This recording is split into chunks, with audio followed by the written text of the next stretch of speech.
السلام علیکم ورحمۃ اللہ وبرکاتہ۔ ان الحمد للہ نحمده ونستعینه ونستغفره ونؤمن به ونتوکل علیہ ونعوذ باللہ من شرور انفسنا ومن سیئات اعمالنا من يهده الله فلا مضل له ومن يضلل فلا هادي له ونشهد أن لا إله إلا الله وحده لا شريك له ونشهد أن محمدًا عبده ورسوله أما بعد فإن خير الحديث كتاب الله وخير الهدي هدي محمد صلى الله عليه وسلم وشر الأمور محدثاتها وكل محدثة بدعة وكل بدعة ضلالة وكل ضلالة في النار فاعوذ بالله من الشيطان الرجيم بسم الله الرحمن الرحيم يا أيها الذين آمنوا اتقوا الله حق تقاته ولا تموتن إلا وأنتم مسلمون يا أيها الناس اتقوا ربكم الذي خلقكم من نفس واحدة وخلق منها زوجها وبث منهما رجالا كثيرا ونساء واتقوا الله الذي تساءلون به والأرحام إن الله كان عليكم رقيبا يا أيها الذين آمنوا اتقوا الله وقولوا قولا سديدا يصلح لكم أعمالكم ويغفر لكم ذنوبكم ومن يطع الله ورسوله فقد فاز فوزا عظيما وقال تعالى بسم الله الرحمن الرحيم ويضع عنهم إصرهم والأغلال التي كانت عليهم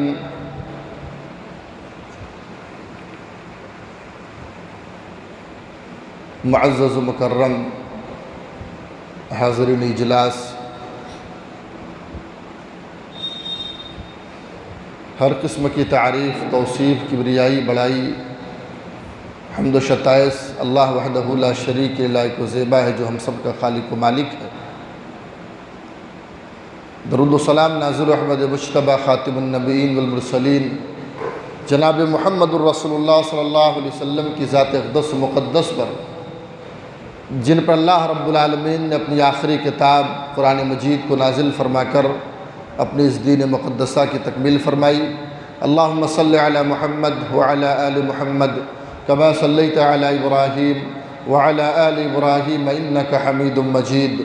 اللہم بارک علی محمد وعلی آل محمد کما بارکت علی ابراہیم وعلی آل ابراہیم انک حمید مجید۔ محترم حضرات، آج کا یہ پروگرام 15 اگست کی مناسبت سے منعقد کیا گیا ہے، اور مجھے جو موضوع دیا گیا ہے وہ موضوع بھی اسی قبیل سے ہے کہ جنگ آزادی میں مسلمانوں کا کردار۔ ہر سال 15 اگست کے موقع پر ہمارا پورا ملک جشن مناتا ہے، ہم سب 15 اگست کی مناسبت سے خوشیاں مناتے ہیں، کیونکہ 15 اگست کو ہمارا ملک انگریزوں کے تسلط سے آزاد ہوا تھا، اور 15 اگست کی مناسبت سے ہر سال مجاہدین آزادی کے کردار پر روشنی ڈالی جاتی ہے۔ ملک ہندوستان کو انگریزوں کے تسلط سے آزاد کرانے کے لیے ہمارے اسلاف نے جو قربانیاں دی ہیں، ان کی قربانیوں کو یاد کیا جاتا ہے۔ ہر سال مجاہدین آزادی کے کردار کو لوگوں کے سامنے بیان کیا جاتا ہے۔ اس کے کئی اسباب ہیں۔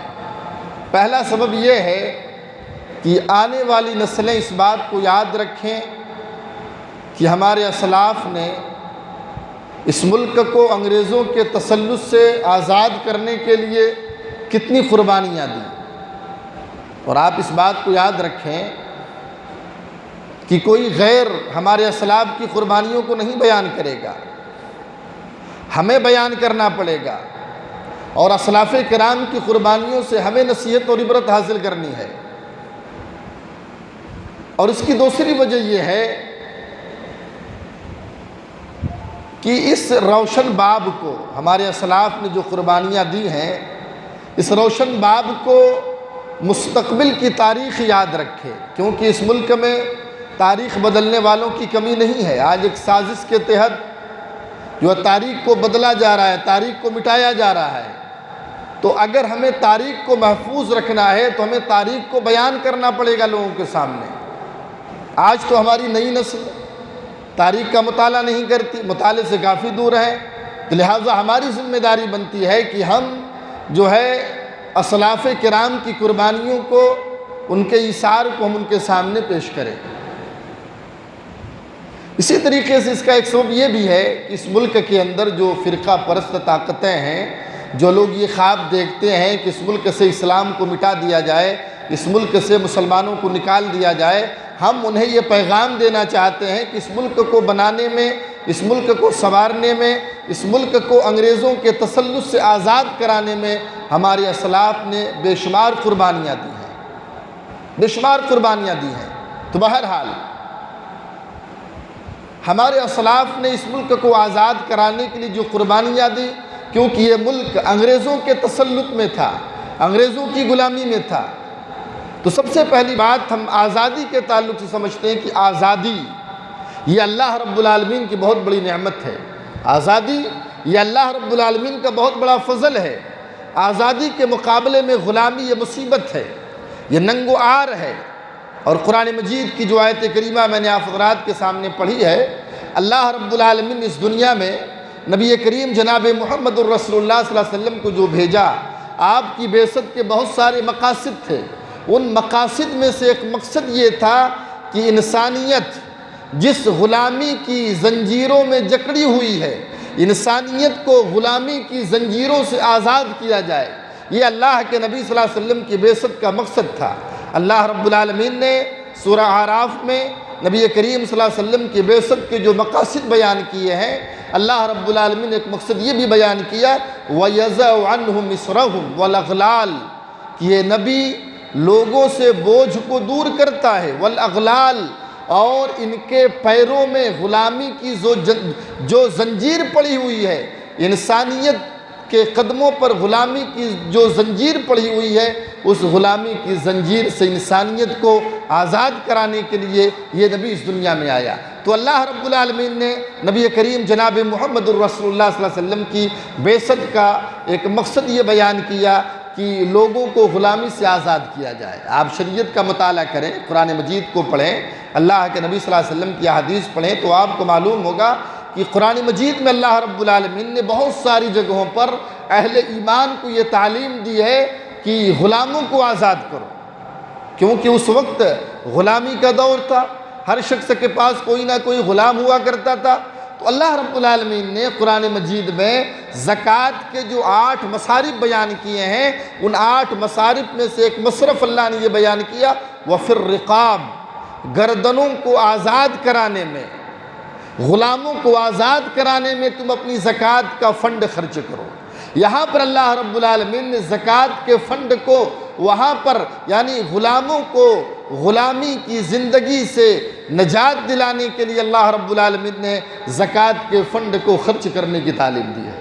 حضرت عمر فاروق رضی اللہ تعالیٰ عنہ کو وہ مشہور اور تاریخی جملہ، مصر کا شہر ہے، وہاں کے گورنر حضرت عمرو بن عاص رضی اللہ تعالیٰ عنہ تھے۔ اگرچہ کچھ مورخین نے اس واقعے پر کلام کیا ہے، لیکن اس واقعے کو سنیے اور حضرت عمر فاروق رضی اللہ تعالیٰ عنہ کا وہ تاریخی جملہ سنیے کہ جو ہے مصر کے اندر دوڑ کا مقابلہ ہو رہا تھا، گورنر کے بیٹے نے بھی شرکت کی حصہ لیا، لیکن ایک عام قبطی گورنر کے بیٹے سے آگے نکل جاتا ہے۔ جب گورنر کے بیٹے نے دیکھا کہ ایک عام قبطی مجھ سے آگے نکل گیا، اسے غیرت آئی اور اس نے کوڑا نکالا، اس عام قبطی کو ضرب لگائی، کوڑے لگائے، اور وہ عام قبطی مدینہ پہنچا حضرت عمر فاروق رضی اللہ تعالیٰ عنہ کے دربار میں۔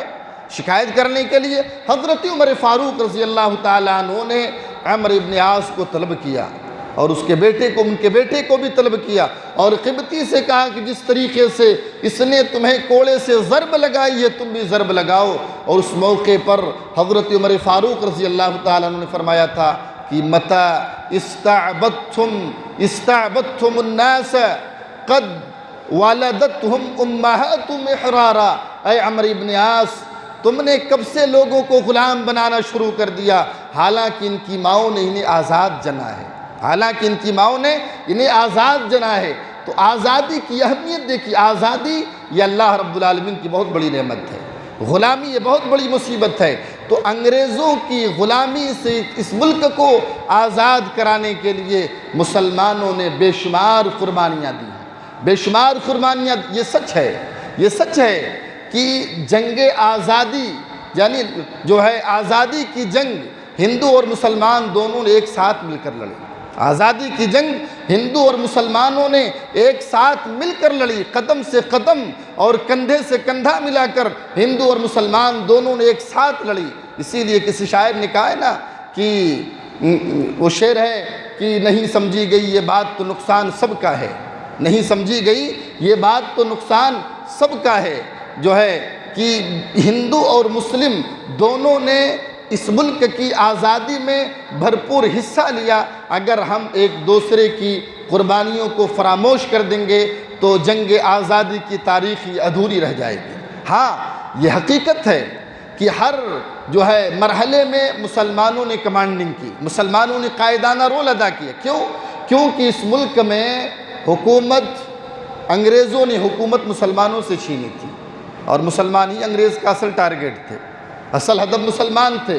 اسی لیے جو ہر مرحلے میں مسلمانوں نے قائدانہ رول ادا کیا، قائدانہ رول ادا کیا۔ اور اگر آپ جو ہے ہندوستان کی آزادی کی اگر آپ تاریخ پڑھیں تو ہندوستان کی آزادی کی تاریخ شروع ہوتی ہے شاہ ولی اللہ محدث دہلوی رحمہ اللہ سے، شاہ ولی اللہ محدث دہلوی رحمۃ اللہ علیہ، ان سے ہندوستان کی آزادی کی تاریخ شروع ہوتی ہے، جو حکومت مغلیہ کے ایک جو ہے بہترین عالم تھے شاہ ولی اللہ محدث دہلوی رحمۃ اللہ علیہ۔ انہوں نے انگریزوں کے خلاف مسلمانوں کا مزاج بنایا، انگریزوں کے خلاف مسلمانوں کا مزاج بنا۔ اس سے پہلے ہم دیکھتے ہیں کہ اگر ہم ہندوستان کی تاریخ پڑھتے ہیں تو ہمیں معلوم ہوتا ہے کہ اس ملک ہندوستان میں صرف انگریز ہی نہیں آئے، دنیا میں 4 استعمار مشہور ہیں، 4 استعمار۔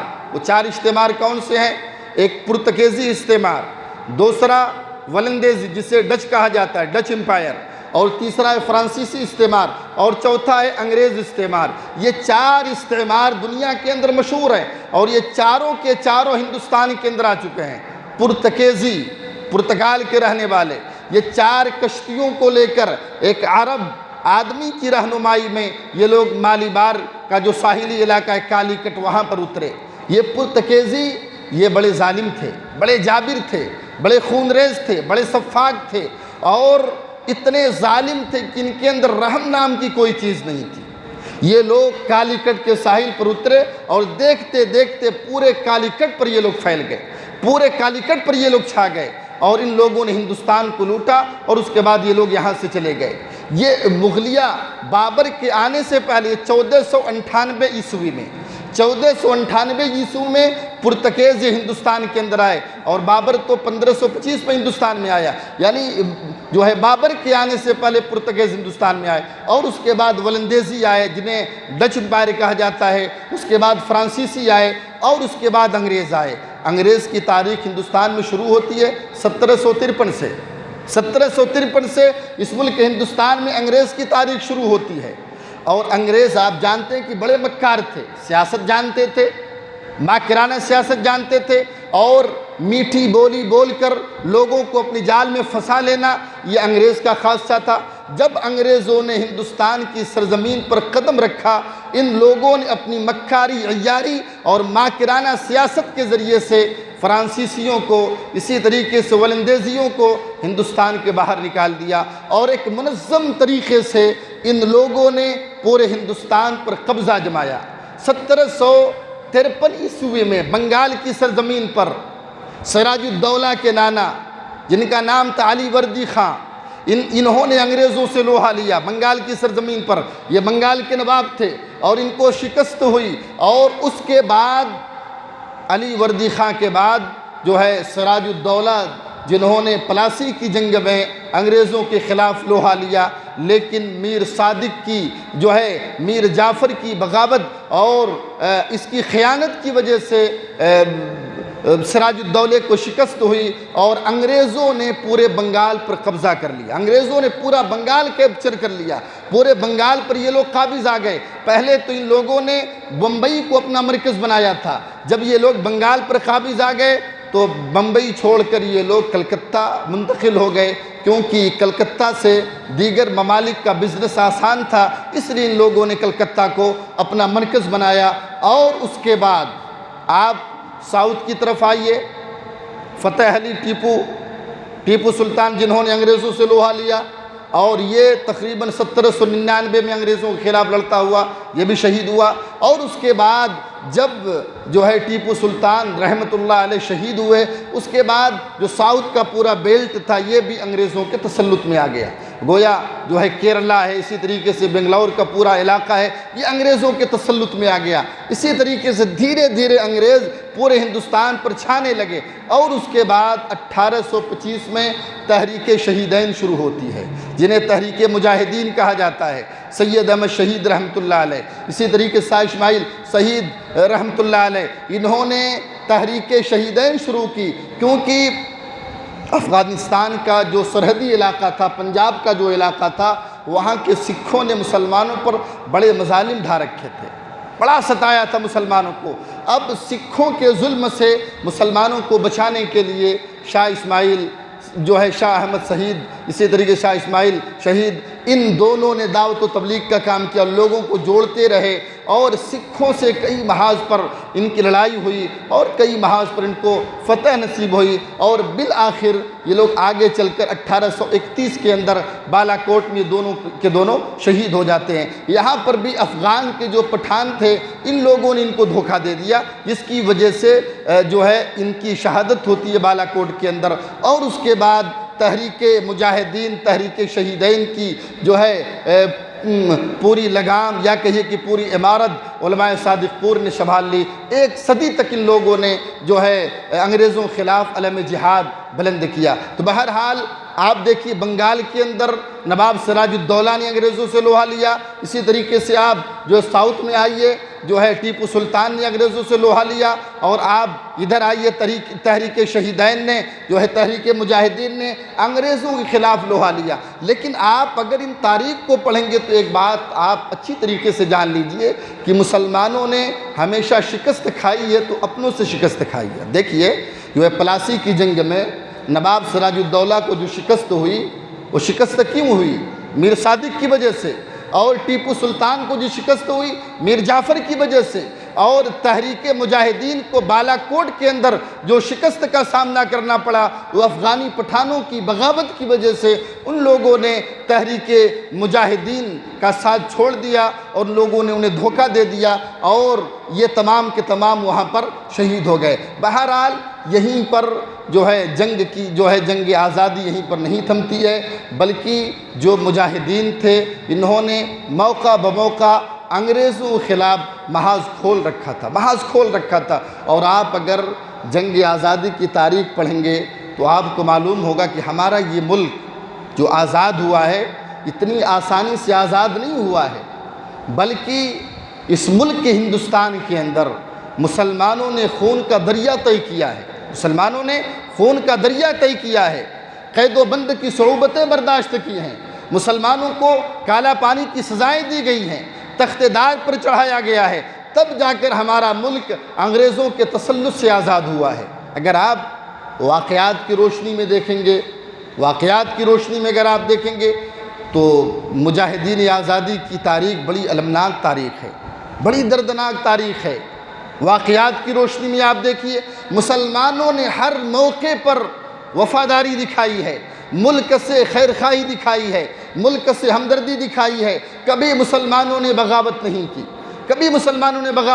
کی، انگریزوں کے خلاف ہر محاذ پر مسلمان سینہ سپر رہے۔ آپ دیکھیے غالباً 1917 میں جب مہاتما گاندھی بہار کے دورے پر گئے، چمپارن کے اندر ایک اجلاس تھا، وہاں پر گئے، انگریز جو افسر تھا اس نے یہ پوری پلاننگ کی تھی انگریزوں نے کہ مہاتما گاندھی کو ختم کر دیا جائے یہیں پر۔ اس انگریز افسر کا ایک خادم تھا جس کا نام تھا بطخ میاں انصاری، نام تھا بطخ میاں انصاری۔ انگریز افسر نے کہا کہ تم مہاتما گاندھی کو جو دودھ پیش کرو اس میں زہر ملا دینا۔ سردار کا حکم تھا، آقا کا حکم تھا، ماننا ضروری تھا۔ بطخ میاں انصاری نے دودھ میں زہر تو ملا دیا لیکن ضمیر نے گوارا نہیں کیا، کیونکہ حریت کا جذبہ ان کے دل کے اندر موجود تھا، وطن کی آزادی کا جذبہ دل میں موجود تھا، اور مہاتما گاندھی کے ساتھ ڈاکٹر راجندر پرساد بھی موجود تھے وہیں پر۔ بطخ میاں انصاری نے راجندر پرساد کو اپنی طرف بلایا اور چپکے سے بتا دیا کہ زہر جو ہے، دودھ میں زہر ہے، مہاتما گاندھی سے کہہ دیجیے کہ دودھ نہ پیے۔ ڈاکٹر راجندر پرساد نے مہاتما گاندھی سے بتا دیا کہ دودھ میں زہر، آپ دودھ مت پیجیے۔ چنانچہ مہاتما گاندھی نے دودھ نہیں پیا۔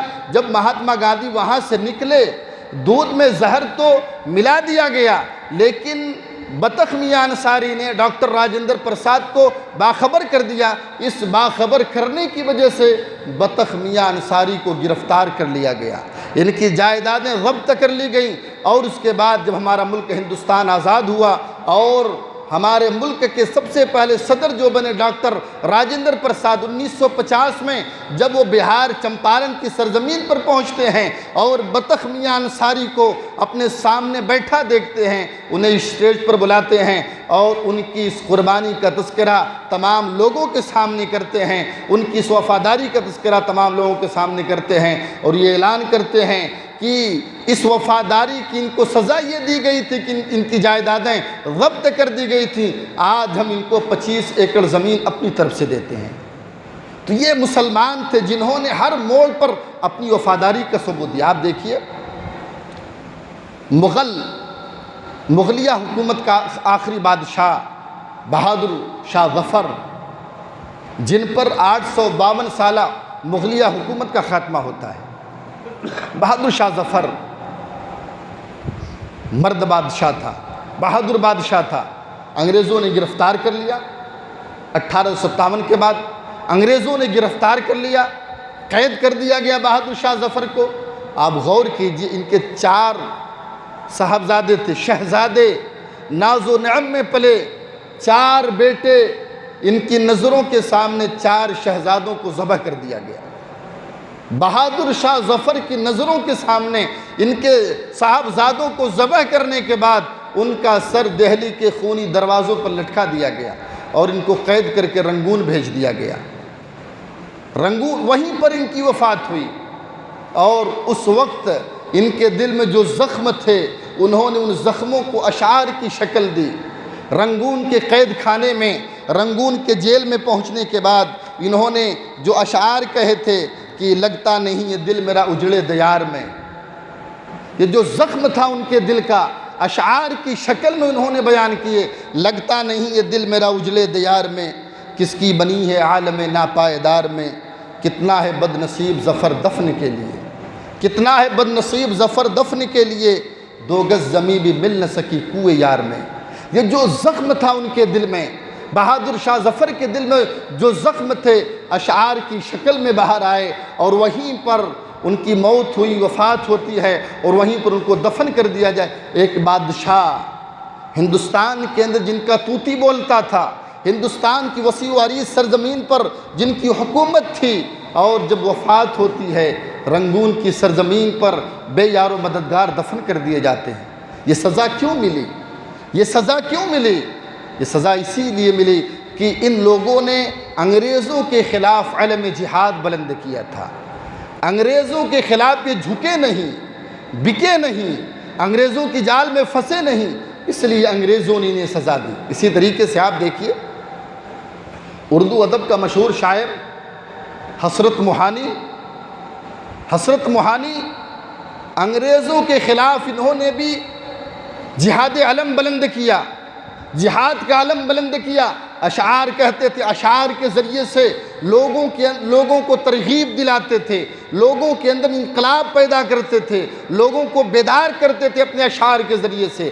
انگریزوں نے قید کر لیا، قید کر کے قید خانے میں داخل کر دیا گیا، اور جیل میں جب داخل کیا گیا ان کو جو سزا سنائی گئی، قید با مشقت کی سزا، قید با مشقت کی سزا سنائی گئی، اور اتنی سزا دی جاتی تھی کہ پورے ہاتھ پھٹ گئے تھے، سزا اور چکی پیستے پیستے پورے ہاتھ پھٹ گئے تھے۔ اور جو جیل کا وارڈن تھا انہوں نے ان سے جو ہے کوئلہ لیا، اور کوئلہ لینے کے بعد جیل کی جتنی دیواریں تھیں اشعار سے بھر دیا انہوں نے۔ اور اسی موقع پر انہوں نے ایک تاریخی شعر کہا تھا، ہے مشق سخن جاری چکی کی مشقت بھی، ہے مشق سخن جاری چکی کی مشقت بھی، ایک طرف تماشا حسرت کی طبیعت بھی۔ آپ دیکھیے حسرت موہانی نے کتنا بہترین شعر کہا، اور جو جیل کے اندر جو مصیبتیں تھیں، پریشانیاں تھیں، جو ہے قید ما مشقت، ایک طرف اشعار بھی کہہ رہے ہیں اور دوسری طرف چکی بھی پیس رہے ہیں، اشعار بھی کہہ رہے ہیں، تکلیفوں کو برداشت کر رہے ہیں۔ یہ ہمارے اصناف تھے جو انگریزوں کے سامنے کبھی جھکے نہیں، بلکہ اس ملک کو انگریزوں کی غلامی سے آزاد کرانے کے لیے تن من دھن کی باری جو ہے بازی لگا دی، سب کچھ اپنا نچھاور کر دیا، سب کچھ اپنا قربان کر دیا۔ اسی طریقے سے آپ دیکھیے علماء صادق پور کا تذکرہ کیے بغیر ہندوستان کی آزادی کی تاریخ بالکل ناقص اور ادھوری ہے۔ علماء صادق پور پٹنہ کا پرانا نام عظیم آباد، اور عظیم آباد کے اندر ایک محلہ ہے جسے صادق پور کہا جاتا ہے۔ عظیم آباد یہ پٹنہ کا پرانا نام عظیم آباد، اور وہیں پر ایک محلہ ہے جسے صادق پور کہا جاتا ہے۔ اور صادق پور کے اندر جتنے علماء تھے یہ تمام کے تمام راسخ العقیدہ تھے، تمام کے تمام علماء اہل حدیث علماء تھے، اور ان علماؤں کو صادق پور کے علماء اور وہاں کے خاندان کے افراد کو یہ اعزاز حاصل ہے کہ پورے 1 صدی تک، پورے 100 سال تک انہوں نے جہاد کا علم بلند رکھا۔ مولانا ولایت علی صادق پوری، مولانا عنایت علی صادق پوری، مولانا یحییٰ علی صادق پوری، مولانا جعفر تھانیسری، ان لوگوں نے پورے 1 صدی تک علم جہاد کو بلند رکھا، اور جانے والا جاتے وقت آنے والی نسلوں کو یہ وصیت کر کے جاتا کہ علم جہاد کو کبھی گرنے مت دینا، جہاد کے اس علم کو، جہاد کے اس پرچم کو کبھی گرنے مت دینا۔ یعنی ہر شخص اپنی نسل کو جو ہے یہ وصیت کر کے جاتا تھا کہ جو ہے جنگ آزادی کے علم کو، اس جہاد کے جھنڈے کو کبھی گرنے مت دینا، ہمیشہ اسے بلند رکھنا۔ اور علماء صادق پور کی قربانیوں کو جب جواہر لال نہرو ہندوستان کے پہلے وزیر اعظم بنے اور پٹنہ کی سرزمین پر گئے، وہاں پر جانے کے بعد انہوں نے علماء صادق پور کی قربانیوں کا اعتراف کیا، اور انہوں نے اس موقع پر کہا ہندوستان کی آزادی میں جتنے لوگوں نے جد و جہد کی ہے، مسلمان، ہندو، سکھ، عیسائی، تمام لوگوں کی قربانیوں کو اگر ترازو کے ایک پلڑے پر رکھ دیا جائے اور علماء صادق پور کی قربانیوں کو ترازو کے دوسرے پلڑے پر رکھ دیا جائے تو علماء صادق پور کی قربانیوں کا پلہ وزنی ہو جائے گا۔ اتنی قربانیاں علماء صادق پور نے دی ہے، پورے 1 صدی تک، 100 سال تک انہوں نے علم جہاد کو تھامے رکھا، بلند رکھا، اور ہر محاذ پر یہ لوگ سینہ سپر رہے انگریزوں کے خلاف۔ اور آپ جیسا کہ میں نے بتلایا تھا، تحریک مجاہدین یا تحریک شہیدین، جب جو ہے سید احمد شہید بریلوی رحمۃ اللہ علیہ اور شاہ اسماعیل سعید دہلوی رحمۃ اللہ علیہ جب بالا کوٹ کی سرزمین پر یہ شہید ہو گئے، ان کی شہادت کے بعد مولانا ولایت علی صادق پوری نے اس علم کو اپنے ہاتھ میں لیا، اس علم کو اپنے ہاتھ میں لیا۔ اور آپ کو حیرت ہوگی واقعات سن کر کہ اس ملک کو انگریزوں کے تسلط سے آزادی دلانے کے لیے مسلمانوں نے کتنی عجیب و غریب قربانیاں دی۔ یہ مسلمان، یہ مجاہدین سرحدی علاقے پر تھے، ہتھیار خریدنا ہے، پیسے کی ضرورت پڑتی ہے، پورے ملک سے چندہ ہوتا تھا، رقم جمع ہوتی تھی، اور بائی ڈاک جو ہے رقم سرحدی علاقے پر پہنچتی تھی، جو ہے سرحدی علاقے پر پہنچتی تھی۔ پنجاب، پاکستان کے اندر ایک جو ہے علاقہ ہے قصوری ایک علاقہ ہے، وہاں پر بہت سارے علماء پیدا ہوئے اور جنہوں نے اس ملک کی آزادی میں قائدانہ رول ادا کیا، اور وہ سب کے سب چمڑوں کے تاجر تھے، اور ایک اچھی خاصی رقم یہ مہاتما گاندھی کو بھی دیا کرتے تھے، اور اسی طریقے سے سرحد پر بھی پہنچایا کرتے تھے۔ جو ہے ہندوستان سے بھی کچھ رقم جمع کی گئی، ایک شخص اس مجاہد کا مجھے نام یاد نہیں ہے، یہ رقم لے کر جب سرحد کی طرف آگے بڑھتا ہے تو کچھ جاسوس تھے، ان لوگوں نے انہیں خبر دی کہ اگر یہ رقم مجاہدین تک نہیں پہنچی، یہ انگریز مجاہدین کی چھاؤنیوں پر حملہ کرنے والے ہیں، ان کے پاس کوئی دفاعی ہتھیار نہیں ہے، اگر رقم نہیں پہنچے گی کوئی ہتھیار نہیں خرید سکتے، اور اگر ہتھیار نہیں ہوگا تو تمام کے تمام مجاہدین مارے جائیں گے۔ اور دوسری طرف جاسوس نے یہ بھی خبر دی کہ تمہارے پیچھے انگریزی فوج لگ چکی ہے، تمہیں تلاش کر رہی ہے گرفتار کرنے کے لیے۔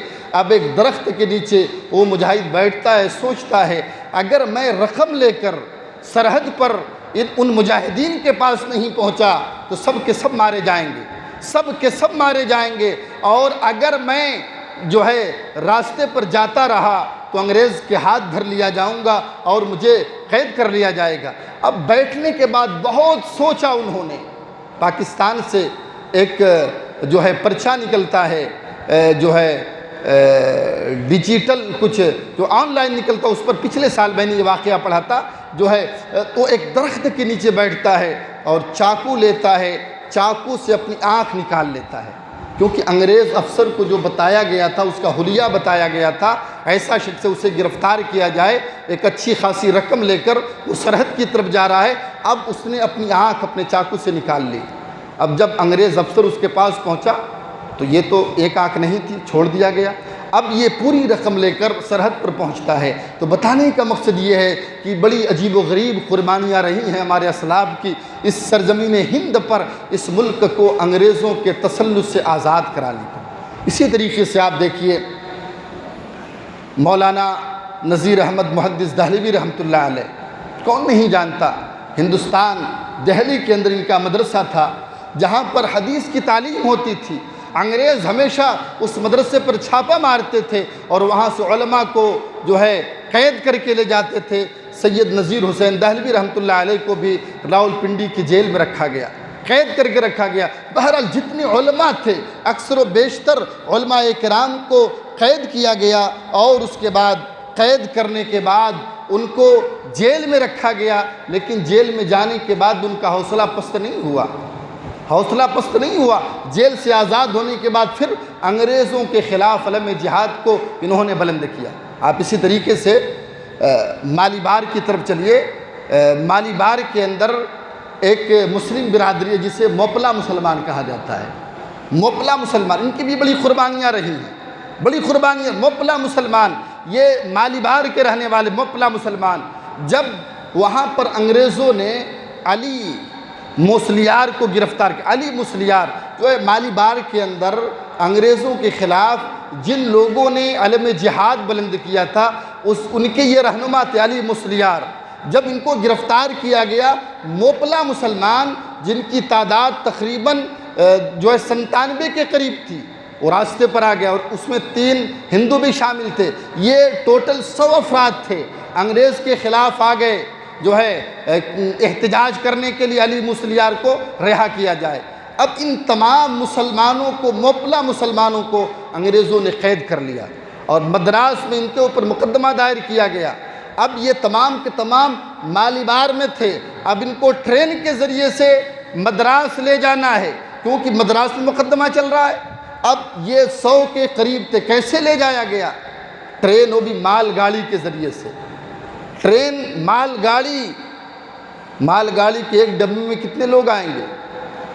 50 سے 60 لوگ آئیں گے۔ ایک ڈبے میں یہ 100 کے 100 افراد کو ٹھونس دیا گیا اور لوہے کا دروازہ بند کر دیا، کوئی دریچہ نہیں۔ اور جب یہ ٹرین مالی بار سے نکلی مدراس جانے کے لیے تو 2 سے 2.5 دن لگ گئے۔ راستے میں ایک جگہ جب دروازہ کھولا گیا، آدھے مسلمان، آدھے مجاہدین مر چکے تھے، اور اس کے بعد جب مدراس پہنچے تو آدھے کو انگریز جج نے موت کی سزا دی اور آدھے کو جیل میں ڈال دیا۔ تو یہ بڑی قربانیاں رہی ہیں مسلمانوں کو اس جو ہے ملک کو انگریزوں کے تسلط سے آزاد کرانے کے لیے، بڑی صعوبتوں کو برداشت کیا، تب جا کر ہمارا یہ ملک انگریزوں کے تسلط سے آزاد ہوا ہے۔ اتنی آسانی سے آزادی نہیں ملی ہے۔ مولانا ابوالکلام آزاد رحمۃ اللہ علیہ کی آپ سیرت پڑھیں۔ مولانا ابوالکلام آزاد امام الہند، مفکر، محدث، مفسر، مؤلف، دانشور، مفکر، اس جیسا انسان ہندوستان کی سرزمین پر بہت کم دیکھا گیا۔ انگریزوں نے ان کے قلم پر پابندی لگائی۔ البلاغ پرچہ نکالتے تھے، انگریزوں نے پابندی لگا دی۔ حلال پرچہ نکالتے تھے، انگریزوں نے پابندی نکال دی۔ جن کی زندگی کا میں سمجھتا ہوں لمحہ لمحہ قیمتی تھا، ان کی زندگی کے 15 سال جیل میں گزرے ہیں۔ احمد نگر کا جیل آج بھی موجود ہے، وہاں پر مولانا ابوالکلام آزاد رحمہ اللہ نے اپنی زندگی کے کئی سال گزارے ہیں۔ مولانا ابوالکلام آزاد رحمہ اللہ نے بڑی قربانیاں دیں اس ملک کو انگریزوں کے تسلط سے آزاد کرانے کے لیے۔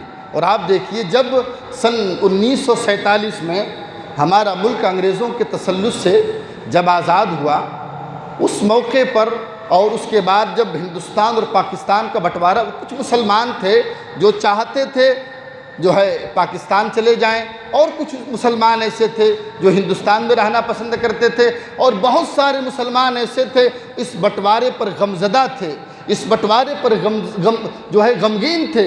اور جو لوگ بھی اس بٹوارے پر غمگین اور غمزدہ تھے، اس میں مولانا ابوالکلام آزاد بھی تھے۔ آپ ان کی وہ اسپیچ، ان کا وہ خطاب پڑھیے جو ہے جسے قول فیصل کے نام سے شائع کیا گیا ہے۔ جب مسلمان ہندوستان چھوڑ کر پاکستان کی سرزمین پر جا رہے تھے، ہجرت کر رہے تھے، تو مولانا ابوالکلام آزاد جامع مسجد کی سیڑھیوں پر کھڑے ہو گئے، اور سیڑھیوں پر کھڑے ہونے کے بعد انہوں نے تاریخی تقریر کی، مسلمانوں سے خطاب کے جو مسلمان ہندوستان چھوڑ کر جا رہے تھے۔ کیا خطاب کیا؟ 2-4 جملے سنیے مولانا ابوالکلام آزاد کے، کہ مولانا ابوالکلام آزاد نے کہا کہ تمہیں یاد ہے ہم نے تمہیں پکارا، تم نے میری زبان کاٹ دی۔ مولانا ابوالکلام آزاد کے جملے کہ ہم نے تمہیں پکارا، تم نے میری زبان کاٹ دی، ہم نے قلم اٹھایا، تم نے ہمارے ہاتھ قلم کر دیے، چلنا چاہا، تم نے میرے پاؤں کاٹ دیے، کروٹ لینی چاہی، تم نے میری کمر توڑ دی۔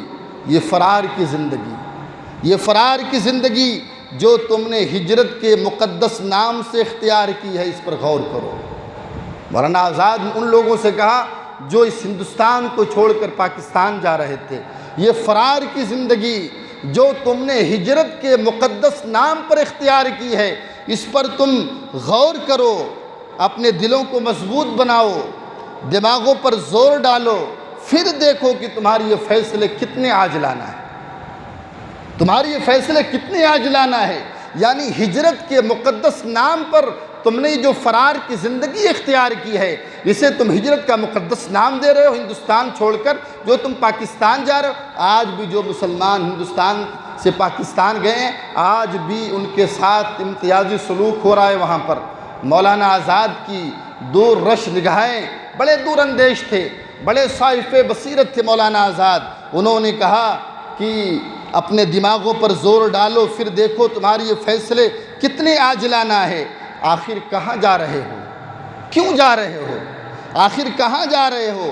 کیوں جا رہے؟ یہ دیکھو مسجد کے بلند مینار اچک کر تم سے سوال کر رہے ہیں، مسجد کی یہ بلند مینار اچک کر تم سے سوال کر رہے ہیں، تم نے اپنی تاریخ کے صفحات کو کہاں گم کر دیا ہے؟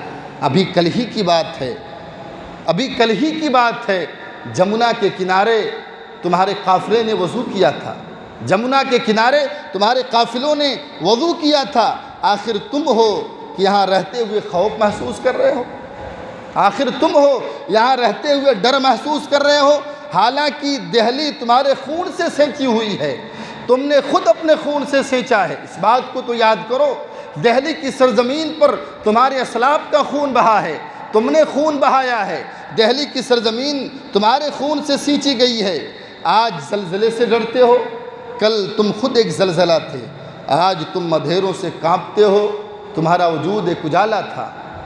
حوصلہ کن الفاظ مولانا آزاد کے کہ آج تم اندھیروں سے کانپتے ہو، تمہارا وجود ایک اجالا تھا، آسمان نے میلا پانی کیا برسایا، بھیگ جانے کے ڈر سے تم نے اپنے پائچے چڑھا لیے۔ آسمان نے گدلا پانی کیا برسایا کہ بھیگ جانے کے ڈر سے تم نے اپنے پائچے اوپر چڑھا لیے۔ تمہارے اسلاف تھے جو سمندروں میں اتر گئے، تمہارے یہ اسلاف تھے جو سمندروں میں اتر گئے، پہاڑ کی چھاتیوں کو رونٹ ڈالا، بجلیاں آئیں مسکرا دیے، بادل گرجے کہکہوں سے جواب دیا، آندھیاں آئی آندھیوں کا رخ موڑ دیا۔ تمہارا یہ راستہ نہیں ہے، تمہارا یہ راستہ نہیں ہے، یہ ایمان کی جان کنی ہے۔ شہنشاہوں کے غریبانوں سے کھیلنے والے آج تم اپنے غریبانوں سے کھیلنے لگے، خدا سے اس درجہ غافل ہو گئے ہو کہ کبھی تمہارا اللہ رب العالمین میں ایمان تھا ہی نہیں۔ یہ حوصلہ کن الفاظ تھے مولانا آزاد کے۔ کتنے لوگ ایسے تھے مولانا آزاد کی تقریر سننے کے بعد ان کے ہاتھ میں جو گٹھری تھی، ان کے ہاتھ میں جو سامان تھا وہیں پر گر گیا اور انہوں نے ہجرت کا ارادہ ترک کر دیا، ہندوستان چھوڑنے کا ارادہ ترک۔ مولانا آزاد کی یہ تقریر اگرچہ پاکستانی اور بنگلہ دیشی مسلمانوں کے لیے کوئی اہمیت نہ رکھتی ہو، لیکن ہم ہندوستانیوں کے لیے بڑی اہمیت کی حامل ہے۔ گویا مولانا آزاد ایک دبے الفاظ میں یہ پیغام دے رہے تھے اپنی اس تقریر کے ذریعے سے، اگر مسلمان اس ہندوستان کو چھوڑ کر پاکستان چلا گیا تو یہاں کا رہنے والا مسلمان بے وزن ہو جائے گا، یہاں کا رہنے والا مسلمان بے وقت ہو جائے گا، اس کی کوئی قدر کی۔ اور آج ہم یہ دیکھ رہے ہیں اپنی نظروں سے، یہ مولانا ابوالکلام آزاد کی دور اندیشی تھی۔ تو بہرحال جو ہے اس ملک کو انگریزوں کے تسلط سے آزاد کرانے کے لیے ہمارے اسلاف نے بڑی قربانیاں دی ہیں۔ ضرورت اس بات کی ہے کہ ہم ان تاریخ کا مطالعہ کریں، اور ان تاریخ کا مطالعہ کرنے کے ساتھ ساتھ ہم اپنے اندر یہ جذبہ پیدا کریں، ہمارے اسلاف نے اس ملک کو جو سنوارا ہے، سجایا ہے، اس ملک کی تعمیر میں جو ہے حصہ لیا ہے، ہم بھی اس ملک کی تعمیر میں ویسے حصہ لیں جس طریقے سے ہمارے اسلاف نے اس ملک کو بنایا ہے۔ اللہ رب العالمین سے دعا ہے کہ اللہ تعالیٰ ہمیں صحیح تاریخ کا مطالعہ کرنے کی توفیق عطا فرما۔ اللہ تعالیٰ ہم سب کو ان باتوں کو سمجھنے کی توفیق عطا فرما۔ اللہ تبارک و تعالیٰ ہمیں کتاب و سنت کی تعلیمات کو اپنی زندگی کا حصہ بنانے کی توفیق عطا فرما۔ جزاکم اللہ خیر و بارک اللہ فیکم۔ السلام علیکم ورحمۃ اللہ۔